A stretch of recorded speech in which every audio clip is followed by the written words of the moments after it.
wabarakatuh. Perkenalkan, kami dari kelompok 10 beranggotakan Asep Wijaya, Insani Nurul Fitri, Aleti Nur Alawiyah, dan Rivalda Amadea akan memaparkan materi tentang merancang skenario pembelajaran materi IPS di sekolah dasar kelas tinggi berdasarkan tahapan model. Yang pertama, saya akan menjelaskan skenario pembelajaran. Skenario pembelajaran merupakan urutan atau rangkaian kegiatan proses pembelajaran yang disusun oleh seorang guru agar suatu proses pembelajaran terjadi sesuai dengan yang diinginkan dan tercapainya tujuan pembelajaran. Skenario pembelajaran akan menjadi acuan proses dalam kelas agar berjalan sesuai dengan yang direncanakan. Skenario dibuat agar dalam pembelajaran tersebut terjadi proses komunikasi interaktif atau active learning, sehingga seorang guru harus memiliki keterampilan untuk menyiapkan skenario pembelajaran sebelum melaksanakan proses pembelajaran. Keterampilan menyiapkan skenario pembelajaran adalah suatu keterampilan dalam mendesain atau merancang langkah-langkah kegiatan pembelajaran seperti pendahuluan, inti, penutup, dan memilih model, metode, pendekatan, strategi, media, ataupun yang lainnya yang sesuai dan tepat dengan kebutuhan peserta didik.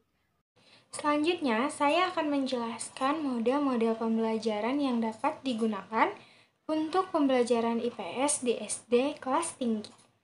Yang pertama, ada model reasoning and problem solving. Reasoning merupakan bagian berpikir yang berada di atas level memanggil, yang meliputi basic thinking, critical thinking, dan juga creative thinking. Nah, sedangkan problem solving adalah upaya individu atau kelompok untuk menemukan jawaban berdasarkan pengetahuan, pemahaman, dan juga keterampilan yang telah dimiliki sebelumnya. Model reasoning dan problem solving memiliki 5 langkah, di antaranya membaca dan berpikir, mengeksplorasi dan merencanakan, penyeleksi strategi, menemukan jawaban, dan refleksi atau perluasan.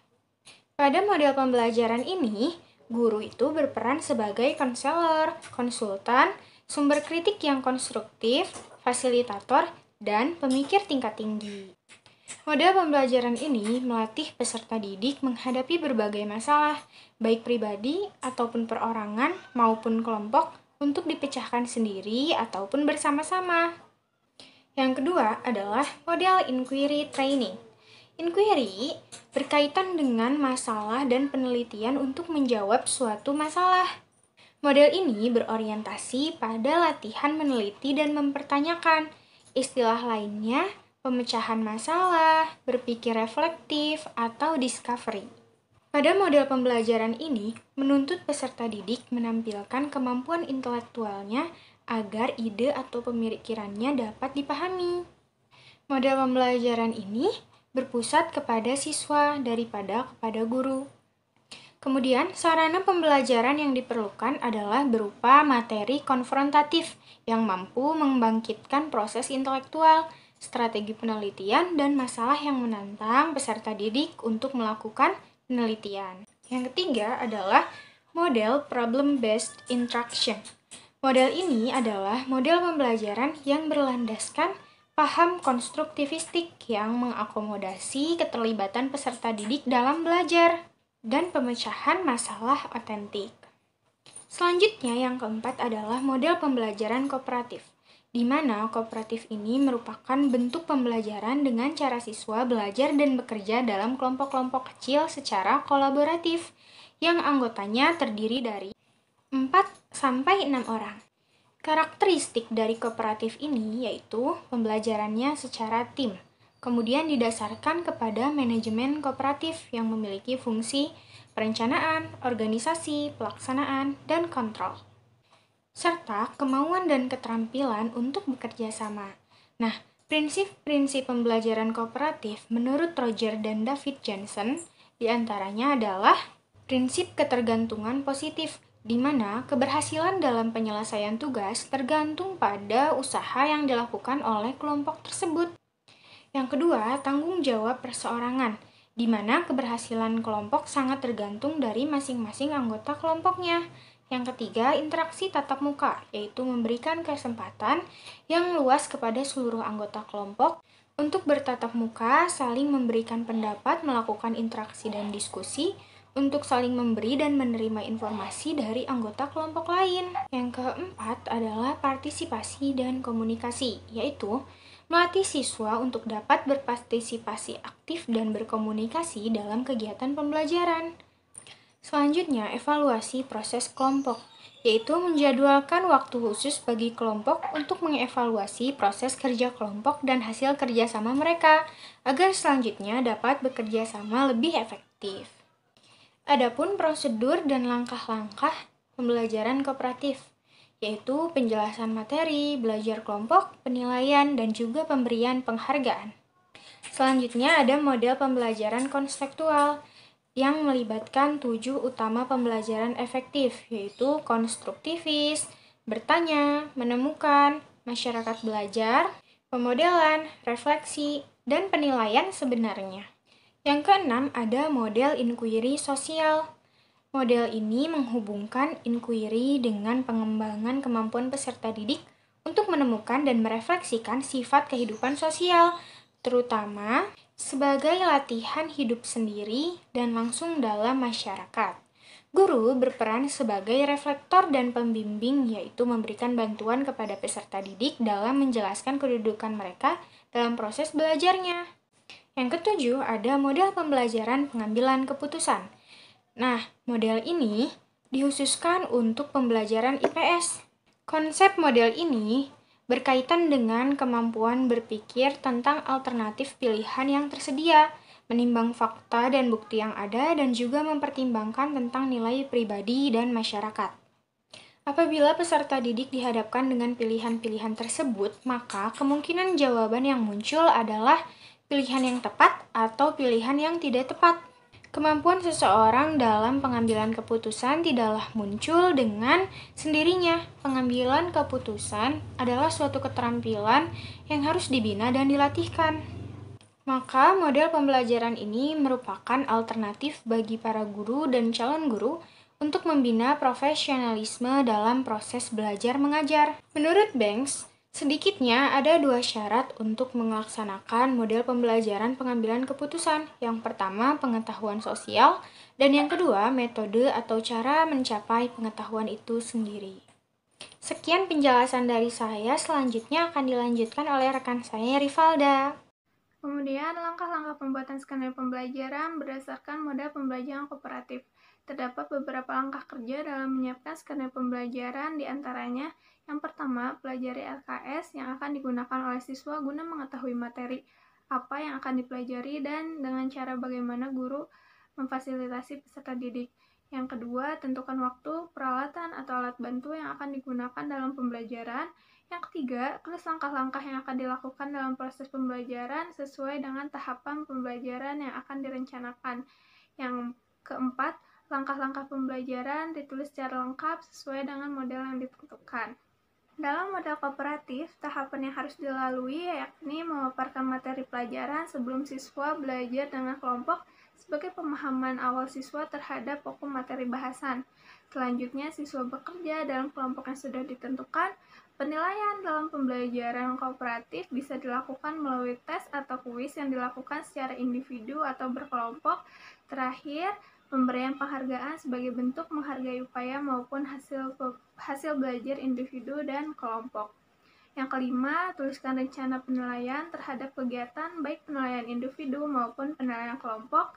Dan yang terakhir adalah kriteria keberhasilan hasil penilaian dapat dirinci secara detail dan mencakup 3 rangkap, yaitu kognitif, afektif, dan psikomotor. Contoh skenario pembelajaran materi IPS sekolah dasar kelas tinggi dengan model pembelajaran kooperatif. Tema 4, berbagai pekerjaan, subtema 1, pokok bahasan jenis-jenis pekerjaan, kelas 4 semester 1, waktu 2 kali 35 menit. Pra kegiatan pembelajaran, kegiatan awal durasi 10 menit. Pukul 07.00 sampai 07.02, selama 2 menit, guru memberikan salam dan mengajak semua siswa berdoa menurut agama dan keyakinannya masing-masing. Siswa menjawab salam dari guru dan berdoa menurut agama dan keyakinannya masing-masing. Pukul 07.02 hingga 07.04, durasi 2 menit, guru membuat suasana kelas menjadi kondusif dengan mengabsen siswa melalui daftar hadir, dan siswa mendengarkan serta memperhatikan mengacungkan tangan sambil mengatakan hadir ketika namanya dipanggil. Pukul 07.04 sampai 07.06, selama 2 menit, guru menjelaskan tema yang akan dipelajari, yaitu tentang berbagai pekerjaan, serta menyampaikan tujuannya dari kegiatan belajar tersebut. Siswa menyimak penjelasan guru tentang berbagai pekerjaan. Pukul 07.06 hingga 07.10, selama 4 menit, guru membagi siswa ke dalam beberapa kelompok belajar. Siswa tergabung dalam beberapa kelompok belajar. Kegiatan inti, durasi 50 menit. Pukul 07.10 sampai 07.13, selama 3 menit, guru memperlihatkan gambar jenis-jenis pekerjaan dan menjelaskan pekerjaan dibagi menjadi pekerjaan yang menghasilkan jasa dan pekerjaan yang menghasilkan barang. Siswa memperhatikan guru mengenai materi yang sedang dijelaskan. Pukul 07.13 sampai 07.16, selama 4 menit, guru membimbing siswa untuk membuat pertanyaan wawancara tentang pekerjaan. Siswa menyusun pertanyaan untuk wawancara tentang pekerjaan. Pukul 07.16 sampai dengan 07.36, selama 20 menit, guru mengajak siswa keluar kelas untuk mengamati lingkungan sekolah dan menemukan macam-macam pekerjaan serta mewawancarai narasumber terkait pekerjaannya. Siswa dibimbing guru keluar kelas untuk mengamati lingkungan sekolah serta menemukan macam-macam pekerjaan yang ada di lingkungan sekolah dan mewawancarai narasumber terkait pekerjaannya.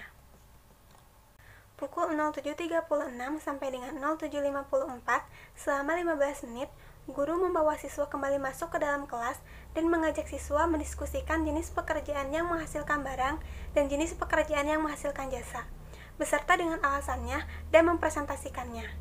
Siswa masuk kembali ke dalam kelas untuk berdiskusi dengan teman kelompok tentang membedakan jenis pekerjaan yang menghasilkan barang dan jenis pekerjaan yang menghasilkan jasa, beserta dengan alasannya dan mempresentasikannya.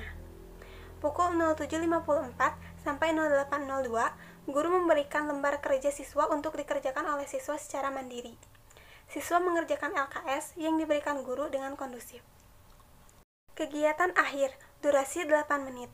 Pukul 8.02 sampai 8.04, guru memberikan pujian serta membimbing siswa untuk menyimpulkan materi yang telah disampaikan. Siswa menyimpulkan materi yang telah dipelajari. Pukul 08.04 sampai 08.06, guru bertanya jawab tentang materi yang telah disampaikan kepada siswa untuk mengetahui hasil capaian materi. Siswa aktif dalam bertanya ataupun menjawab pertanyaan dari guru. Pukul 08.06 sampai 08.08, guru memberikan tugas kepada siswa. Siswa menulis tugas yang diberikan oleh guru. Pukul 08.08 sampai 08.09, guru mengajak semua siswa untuk merapikan alat tulisnya. Siswa merapikan alat tulisnya dan duduk rapi di tempat duduknya masing-masing. Pukul 08.09 sampai 08.10, guru mempersiapkan semua siswa untuk beristirahat sebelum memulai pelajaran selanjutnya. Siswa bersiap untuk istirahat sebelum memulai pelajaran selanjutnya. Merancang skenario mengembangkan alat evaluasi berbasis HOT. Nah, rancangan pengembangan alat evaluasi yang memenuhi unsur-unsur HOT yang dirasa cukup efektif saat ini adalah dengan menyajikan soal berupa gambar atau video, yang dimana baik berupa esai ataupun pilihan berganda, yang bisa memperlihatkan permasalahan kontekstual atau situasi nyata dalam kehidupan sehari-hari dalam materi pembelajaran. Nah, selain daripada itu juga, peserta didik ditugaskan untuk merefleksi, menganalisis, dan memberikan argumen atau alasan baik yang dilakukan secara perorangan ataupun diskusi kelompok. Nah, ini adalah soal evaluasi berbasis HOT yang dirancang oleh kelompok kami. Nah, di soal ini terdapat nomor 1, nomor 2, nomor 3, dan nomor 4. Nah, pada nomor 1 ini siswa diminta untuk mengamati gambar. Selain mengamati, siswa juga menganalisis dari gambar tersebut. gambar yang terdapat yaitu gambar wilayah dataran rendah, wilayah pantai, dan wilayah dataran tinggi. Nanti setelah siswa sudah mengamati atau menganalisis, siswa diminta untuk menuliskan jenis-jenis pekerjaan apa saja yang terdapat di wilayah tersebut. Kemudian, untuk nomor 2, siswa diminta untuk menyebutkan mata pencarian penduduk Indonesia yang diketahui oleh siswa sebanyak-banyaknya. Nah, di sini berarti siswa diminta untuk mengeksplorasi pengetahuannya terkait mata pencarian penduduk Indonesia. Untuk soal nomor 3, nah, setelah siswa mengetahui macam pekerjaan, siswa diminta untuk menggolongkan mana mata pencarian yang dapat menghasilkan barang dan mana mata pencarian yang dapat menghasilkan jasa. Siswa diminta untuk menggolongkan kedua penghasilan yang menghasilkan barang dan penghasilan jasa itu. Mana yang termasuk mata pencarian penghasil barang dan mana mata pencarian yang penghasil jasa. Nah, siswa juga diminta untuk menuliskannya sebanyak-banyaknya. Dan untuk nomor terakhir, nomor 4, siswa diminta untuk menuliskan kewajiban apa saja sebagai pekerja yang harus dilakukan pada saat sedang bekerja. Karena setelah siswa mengetahui macam-macam pekerjaan atau jenis-jenis pekerjaan, terus macam-macam mata pencarian, siswa juga harus mengetahui kewajiban sebagai seorang pekerja itu seperti apa. Apa yang harus dilaksanakan seorang pekerja ketika sedang bekerja. Nah, menurut kelompok kami, soal evaluasi berbasis HOTS ini sudah memenuhi standar HOTS. Karena mengapa? Karena di dalam soal ini siswa atau peserta didik ditugaskan untuk menganalisis, merefleksi, dan juga memberikan argumen atau alasan.